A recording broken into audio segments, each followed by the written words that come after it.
Residential sales comparison and income approaches. Page 151 to income fundamentals results.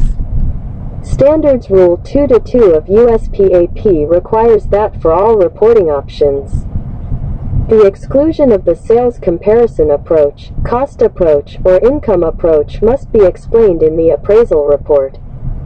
Lease basics. The appraiser decides what weight to give to the income approach during reconciliation, ACH as identential is, or of the GHT pos might. A lease is a conveyance of a leasehold estate from the fee owner to a tenant, a contract for which one party pays the other rent in exchange for possession of real estate. In most residential lease scenarios, the arrangements between the landlord, lessor, and the tenant, lessee, are on a month-to-month or short-term basis. In a month-to-month lease arrangement, there is no predetermined or firm date upon which the lease relationship will terminate. When the lessee pays the lessor a month rent and the lessor accepts the rent, the payment implies that the parties agree to provide or enjoy the benefits of the arrangement for that particular month. In other words, the lease renews with each monthly rent payment. In some cases, this same principle could apply when the period is 1 day or 1 week, which might possibly be the arrangement for a vacation rental.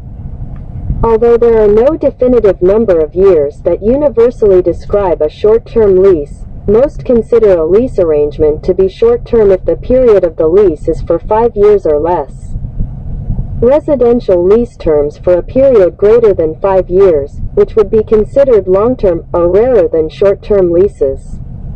As well, a short or long-term lease might terminate but yet continue as month-to-month when the lessee continues to pay rent and the lessor accepts it. It is important that appraisers be able to recognize the characteristics of the lease arrangements as well as the status of the property rights and the partial interests that are present when a property is encumbered by lease. Ideally, this is part of the examination of the subject's lease. Appraisers should always commence the development of the income approach with an examination of the lease and its terms. The lease will spell out the term, the rent payment arrangements, which party is paying for certain expenses, and any personal property or other rights being assumed in the lease, to name a few. Most leases are in writing in order to comply with many states' laws and regulations. However, states may allow certain leases not to be in writing, such as those which are month-to-month or for a term of less than 1 year. In some cases, a written lease may be required to be placed on public record, similar to the recording or filing of 151.0.